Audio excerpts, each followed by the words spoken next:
और इस वक्त की बड़ी खबर आपको बताते हैं, ब्रेकिंग न्यूज आ रही है। कल जहां पर गुरदासपुर में धमाके हुए थे, आतंकवादी हमला हुआ था, वहां पर पुलिस स्टेशन से एक धमाके की खबर आ रही है। सतेन चौहान इस वक्त हमारे साथ हैं। सतेन, पूरी खबर बताएं।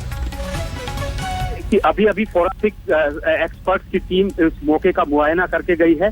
जम्मू कश्मीर के डीआईजी वो भी इस मौके का मुआयना करने आए हुए थे और आशंका ये जताई जा रही थी कि जो डेड बॉडीज पड़ी हुई हैं, हो सकता है उनके नीचे हैंड ग्रेनेड पड़े हों, क्योंकि ये एक तरीका होता है जब इनको आतंकियों को ये लग जाता है कि अब वो खत्म होने वाले हैं तो वो पिन निकालकर अपने शरीर के नीचे हैंड ग्रेनेड अक्सर डाल लेते हैं। हालांकि एहतियात के पूरे इंतजाम यहाँ पर किए हुए थे और इससे पहले इन बमों को डिस्पोज ऑफ करने की बात कही जा रही थी। उसके लिए पूरी तैयारियां हो गई थी। गड्ढे खोद दिए गए थे, बाहर से एक ट्रक में रेत और मिट्टी के कट्टे वहां पर पहुंचा दिए गए थे।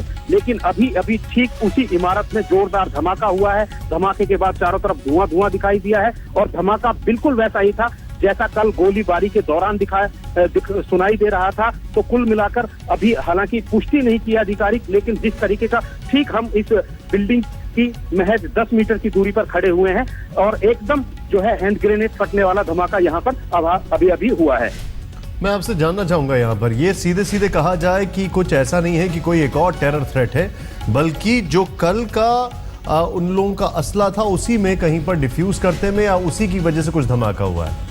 देखिए, मैं आपको बताना चाहूंगा कि अभी हमारी जो फॉरेंसिक एक्सपर्ट हैं उनसे बात हुई थी। उन्होंने हमें बताया था कि इनके पास से 17 मैगजीन मिले हैं, रॉकेट लॉन्चर इनके पास था और इसके अलावा जिंदा हैंड ग्रेनेड अभी भी इनसे जो है वहां पर जो है मिले थे। लेकिन उनको क्योंकि फॉरेंसिक जांच चल रही है, कई तरह की एजेंसियां उनकी जांच कर रही हैं, तो उन हथियारों को वहां से हटाया नहीं गया था और शायद लग ये रहा है कि उन्हीं में से कोई धमाका अभी फिलहाल हुआ है।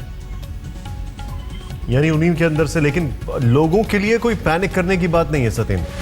जी देखिए, लोगों के लिए बिल्कुल घबराने की बात नहीं है, क्योंकि इस इलाके को पहले ही चारों तरफ से खाली कराया हुआ है और उस पूरे इलाके में सिक्योरिटी पर्सनल के अलावा किसी की भी एंट्री नहीं है। और जो एहतियात के तौर पर जो कदम उठाने चाहिए वो पुलिस ने पहले ही वहां पर उठाए हुए हैं। मैंने जैसा कि अभी आपको बताया था, इन बमों को जो है डिस्पोज ऑफ करने के लिए जो तैयारियां होनी चाहिए थी वो पहले ही करके रखी हुई हैं, क्योंकि इस तरह की आशंका पहले ही जताई जा रही थी कि ऐसा हो सकता है। लिहाजा पुलिस बल पूरी तरीके से तैयार था। मिट्टियों के जो बोरे हैं वो भर के रखे गए थे, साइड में गड्ढे भी खोदे हुए हैं ताकि अगर कोई इस तरह की हो तो तुरंत इन बमों को उसमें फैलाया जा सके। लेकिन सवाल ये है कि कई तरह की एजेंसियां इस पूरे जो है आतंकी हमले की जांच में लगी हुई हैं। लिहाजा किसी भी चीज को वहां से सस्ते मस नहीं किया जा रहा है ताकि सही जो विश्लेषण है वो हो सके, सारी तफ्तीश सही तरीके से हो सके। इसकी वजह से जो है इन हथियारों को फिलहाल जो जिस अवस्था में पड़े हुए थे उसी अवस्था में रखा गया था। जी, इस वक्त आपको ये तस्वीरें हम दिखा रहे थे किस तरीके से